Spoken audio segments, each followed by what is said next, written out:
Salut à toi et bienvenue dans ce nouveau podcast dans lequel je vais te donner 5 habitudes que tu dois absolument prendre ou du moins essayer de prendre. Peu importe si tu veux faire du business en ligne, c'est ce dont je parle sur ma chaîne, ou si tu veux juste faire des études de médecine sans qu'on t'embête, ces 5 habitudes vont te permettre d'être 10 à 20 fois plus productif d'après mes études scientifiques. Pas du tout, c'est pas du tout mesuré, mais c'est des habitudes qui vont te faire gagner énormément de temps, peu importe ce que tu aspires à faire dans la vie. La première chose que je voudrais te dire et qui est primordiale pour que tu comprennes bien l'importance de cet épisode, c'est que le temps, c'est ce qu'on a de plus précieux. Et pourtant, c'est loin d'être la chose qu'on dépense avec le plus d'attention. Je t'explique. Les gens aujourd'hui font beaucoup plus attention à la manière dont ils dépensent leur argent que la manière dont ils dépensent leur temps. Pourtant, l'argent, ça va, ça vient, c'est quelque chose qui n'est pas fixé, c'est quelque chose qui peut se rattraper. Tu peux être ruiné un jour, ne plus avoir d'argent et être millionnaire des années plus tard. Le temps, au contraire, quand t'en as plus, t'es mort, c'est fini. Peut-être qu'il se passe des trucs après, chacun pense ce qu'il veut, mais toujours est-il que quand tu n'as plus de temps, quand il te reste plus qu'un an à vivre, il te reste plus qu'un an à vivre et tu peux pas juste faire des business en ligne pour gagner du temps derrière. Donc la logique voudrait que on fasse attention à la manière dont on dépense notre temps et on y fasse même plus attention que la manière dont on dépense quoi que ce soit dans la vie.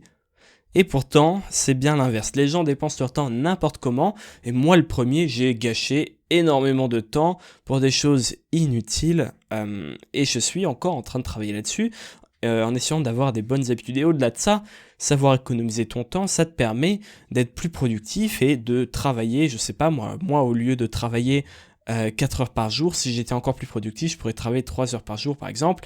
Quelqu'un qui fait des études de droit, avec ses habitudes de productivité, peut réussir à gratter 1 heure de révision en moins par jour, tout en faisant autant, 1 heure qu'il pourra consacrer à dormir ou à faire du sport comme il veut. Donc on va commencer tout de suite avec la première astuce pour être plus productif, qui est que tout ce qui est mesurable est améliorable. Alors ça c'est un scientifique, je sais plus quoi, sûrement un physicien qui l'a dit, mais ce qu'il faut retenir c'est que tout ce qui peut être mesuré peut être amélioré. Donc la base des bases, c'est de savoir exactement comment tu dépenses ton temps. Et la meilleure chose pour faire ça, c'est utiliser une application gratuite sur téléphone, Android, tablette, ordinateur, tout ce que tu veux, qui s'appelle Toggl. Alors Toggl, ça s'écrit T-O-G-G-L-E. C'est une application assez connue qui va te permettre d'enregistrer tout ce que tu fais à tel moment de la journée. Je t'explique, moi, c'est un truc que j'ai utilisé pendant un moment pour savoir exactement combien de temps je passais sur quelle tâche, combien de temps je passais à faire du montage, combien de temps je passais à faire de la recherche des vidéos, combien de temps je passais à faire du coaching avec mes clients. Cette application, ça te permet de créer une liste de tâches, par exemple montage, coaching, écriture vidéo, recherche d'idées, et à chaque fois que tu commences une tâche, tu appuies sur début, et quand tu la termines, tu appuies sur stop. Ce qui va te permettre à la fin d'avoir un graphique journalier, hebdomadaire, mensuel, et même à l'année, voire même sur les trimestres, comme tu veux plus tard, savoir exactement combien de temps tu passes à faire quoi. Alors tu peux mesurer juste, je sais pas, tes révisions, savoir combien de temps tu passes sur quel chapitre, ton business en ligne, savoir combien de temps tu passes sur telle tâche, mais tu peux aussi l'étendre à ta journée. Combien de temps tu passes à dormir, combien de temps tu passes à te faire à manger, combien de temps tu passes dans les transports en commun, les possibilités sont infinies.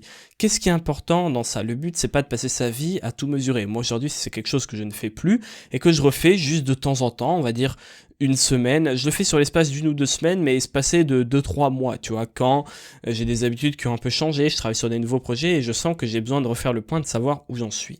Ça te permet de savoir exactement où tu dépenses ton temps, ton énergie, et ça te permet de savoir du coup où est-ce que tu peux optimiser les choses. Pour reprendre mon exemple, je me suis rendu compte que je passais un tiers de mon temps à faire le montage de mes vidéos. Donc la question ce qui se posait, c'était naturellement comment est-ce que je peux faire pour réduire ce temps que je passe à faire du montage. J'ai trouvé des stratagèmes, des plugins, des systèmes que j'ai mis en place. On en revient souvent au système. De toute manière, un système c'est quoi? C'est trouver une manière de faire quelque chose plus efficacement, de l'automatiser, de le rendre plus simple, plus rapide, plus facile. Les systèmes, ça peut s'appliquer à tout, hein. Une fois de plus, dans les business en ligne, dans tes révisions, même quand tu fais la vaisselle, avoir comme Monsieur Pétavin de la vaisselle pour avoir à chaque fois un qui est sale, un qui est propre, et ça tourne sans que tu aies besoin à chaque fois de ranger les assiettes dans tes placards, c'est un système comme un autre qui va te permettre de gagner du temps. Mais on n'est pas là pour avoir de la vaisselle, on est là pour parler optimisation de ton temps et productivité. Donc je me suis rendu compte que le montage passait énormément dessus. Donc je me suis bloqué une matinée entière qui était dédiée au fait de réfléchir à comment est-ce que je peux réduire ce temps? Alors la solution la plus simple, c'est de déléguer le montage, quelque chose que j'ai pas choisi de faire parce que j'étais dans une phase où j'avais envie de tester plein de choses. Déjà, ça m'aurait coûté cher de déléguer le montage parce que je faisais beaucoup de vidéos à l'époque, mais surtout, j'avais envie de le faire moi-même parce que j'aime bien quand c'est moi qui fais les choses, sinon je suis pas content, et parce que j'avais envie de tester plein de choses que je ne pouvais pas expliquer à quelqu'un d'autre, évidemment. Donc, première étape, mesurer tout ce que tu fais et ensuite voir quel point tu peux améliorer. Ça va mettre en évidence des choses dont tu ne te rends pas forcément compte. Je me suis rendu compte, par exemple, que je passais 1 heure ou 1 heure et demie par jour à regarder les statistiques de ma chaîne YouTube. Un truc qui ne sert à rien parce que tu regardes, ça t'informe, mais ça change rien. Maintenant, je me force depuis ça. Du coup, je me suis rendu compte que je passais 1 heure et demie à le faire. Maintenant, je passe un quart d'heure le soir, un quart d'heure le matin maximum. Du coup, j'ai gagné 1 heure par jour. Mais 1 heure par jour, c'est énorme. 1 heure par jour, si je le consacre à apprendre une langue, au bout d'un an, je suis bilingue, je suis trilingue dans une autre langue, tu vois. Donc, ça va te permettre de mettre en évidence du gaspillage de temps et d'énergie dont tu n'avais pas forcément conscience au début. Mesurer pour pouvoir améliorer. Et suite à ça, tu vas pouvoir faire le deuxième conseil que je voudrais te partager dans ce podcast. Le deuxième conseil, c'est non pas de faire une to-do list, donc une liste de choses à faire dans ta journée, quelque chose que je te conseille de faire ou pas, mais dans la plupart des cas, c'est quand même pas mal utile, mais de plutôt faire une no to-do list. C'est l'inverse de la to-do list. Tu marques des choses que tu ne dois pas faire. Tous les soirs, je prends mon carnet, je marque une liste de choses que je ne dois pas faire le lendemain. Pourquoi? Parce que ça me force à ne plus avoir de mauvaises habitudes. Et on dit qu'en moyenne, il faut, je crois, 3 semaines pour attraper une habitude. Mais ça veut aussi dire qu'il faut 3 semaines pour se débarrasser d'une mauvaise habitude. Alors évidemment, si tu veux arrêter de fumer, ça va peut-être prendre plus que 3 semaines ou pas. Mais cette habitude que j'avais de regarder mes stats tout le temps, de passer 1 heure et demie par jour à regarder quelle vidéo a fait quelle vue et quel taux de clic et quel watch time et l'évolution du watch time et d'où vient mon trafic et l'évolution des sources de trafic. Bref, on n'en arrive pas au bout. Je pouvais passer des heures devant. Donc, j'avais une no-to-do list et la première case de la no-to-do list, c'était je devais cocher la case à la fin de journée si j'avais bien fait mon taf, et ma no-to-do list, c'était ne pas passer plus de un quart d'heure devant mes statistiques. Donc j'avais le droit à un quart d'heure le matin quand les stats de la veille arrivaient, et c'est tout. Et le truc c'est quoi? C'est qu'au début tu dois te forcer, mais c'est le but de la to-do list pour pas oublier, parce que comme c'est une habitude, tu vas le faire machinalement. Ça va te permettre de le voir écrit noir sur blanc si tu le fais sur un carnet comme moi et te dire ok, tous les matins ça te rappelle que tu dois pas le faire, et surtout après 3 semaines ça va devenir une habitude et maintenant j'ai plus besoin de le mettre sur une to-do list.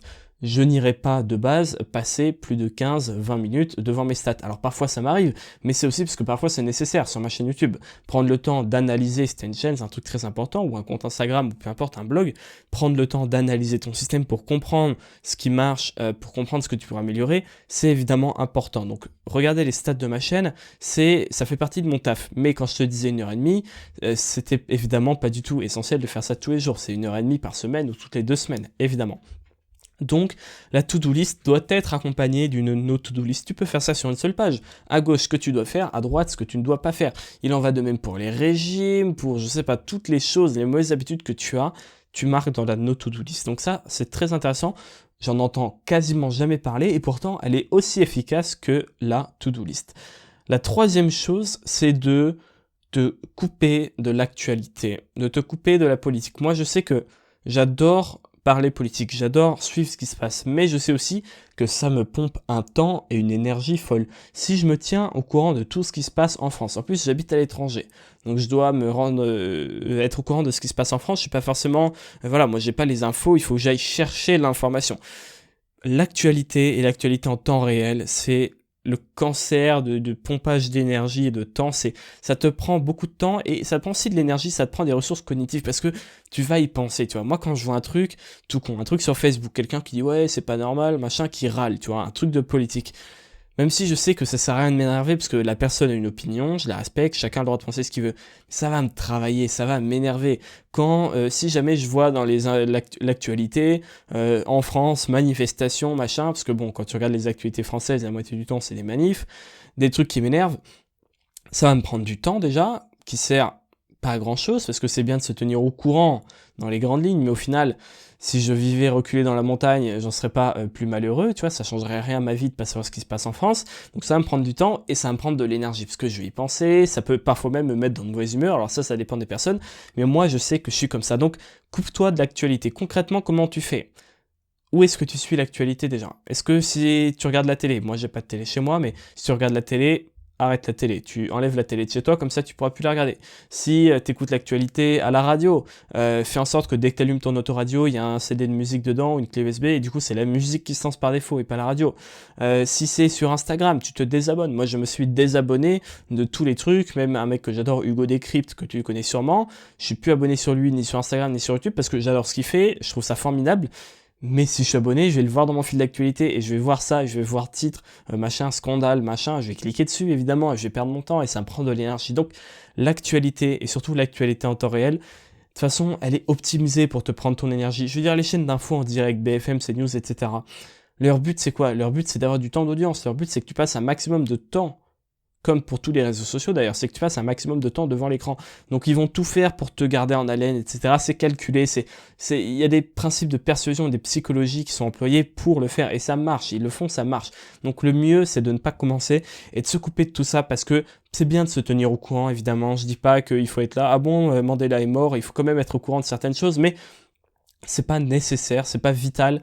Je veux dire, si t'es pas au courant de ce qui se passe, de la dernière manif, du dernier machin, ça va rien changer à ta vie au final, et tu vas très bien t'y faire, même si c'est une addiction, comme tout type d'addiction différent, comme la bouffe, la cigarette, ce que tu veux.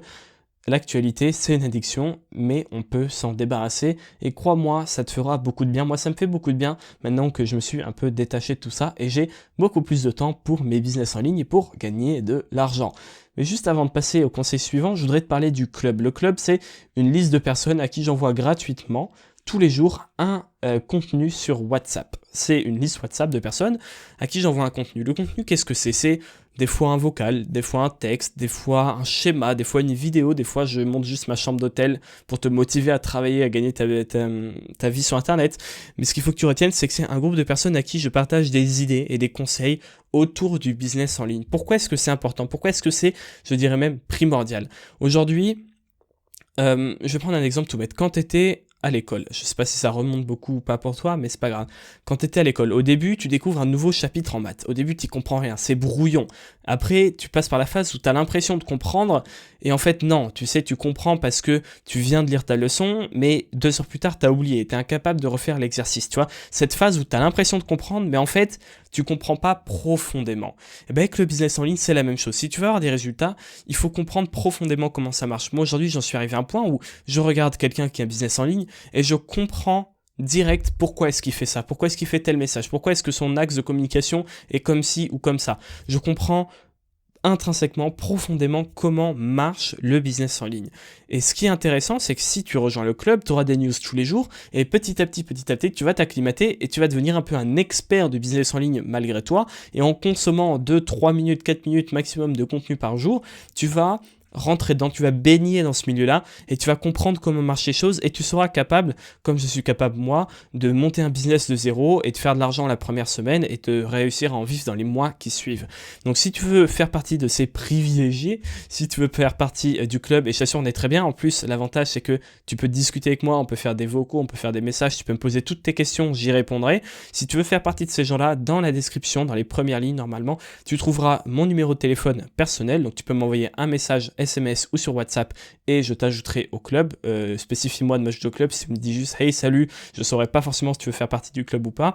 Ou alors tu as aussi un lien, si tu as déjà WhatsApp de télécharger ou que tu es sur l'ordinateur, tu as un lien, tu cliques dessus et ça t'ouvre directement WhatsApp avec le message et tu as juste à cliquer sur envoyer. Donc ça c'est pour le club, c'est dans la description, je te le rappellerai en fin de vidéo, ne t'inquiète pas. Donc l'avant-dernier conseil, c'est de ne pas prendre ton téléphone au réveil. Ça, c'est un peu une habitude que beaucoup de personnes ont et que j'ai encore moi aussi de temps en temps, je vais pas te mentir. Des fois j'ai des petites phases de rechute pendant 1 ou 2 semaines, je sais pas ce qui m'arrive, j'ai le téléphone à côté parce que c'est mon réveil, il est en mode avion, mais hop, mon doigt glisse, j'enlève le mode avion et je regarde un peu mes stats de la veille, je regarde les messages qu'on m'a envoyés, je regarde les messages du club parce que ça me prend pas mal de temps. À chaque fois je dis tu peux me poser tes questions, mais du coup je me retrouve avec des dizaines de gens qui me posent des questions tous les jours, donc j'y réponds avec plaisir, mais c'est chronophage évidemment.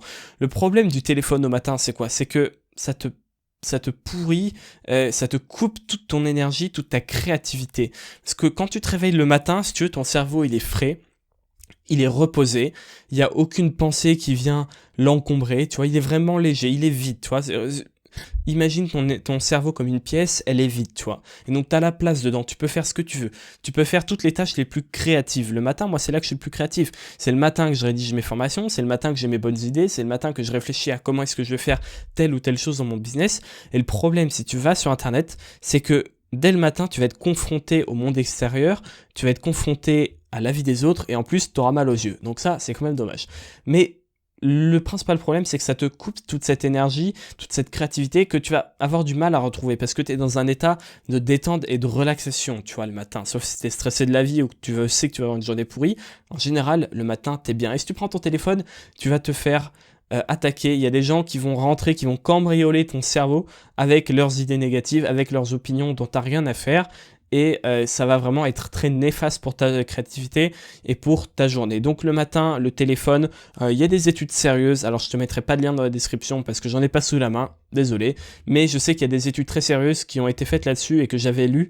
Et le téléphone le matin, c'est vraiment que négatif. Rien que le fait d'être confronté à l'opinion des gens, si tu veux, tu t'acclimates au fait que tous les jours, la première chose que tu penses, c'est un reflet de ce que pensent les gens. Si le matin, tu te réveilles, tu vas sur Insta, tu regardes les stories, tu auras la vie des gens en fait. Et je sais pas, mais c'est pas bon, c'est pas sain que la première chose que tu vois en te réveillant, c'est quand même quelque chose qui derrière te conditionne pour ta journée, on est d'accord, surtout si c'est une habitude qui est répétée. C'est la première chose que tu vois, c'est la vie des gens ou la vie séparée, la vie des personnes que tu suis sur les réseaux. C'est vraiment très négatif, c'est vraiment néfaste pour toi.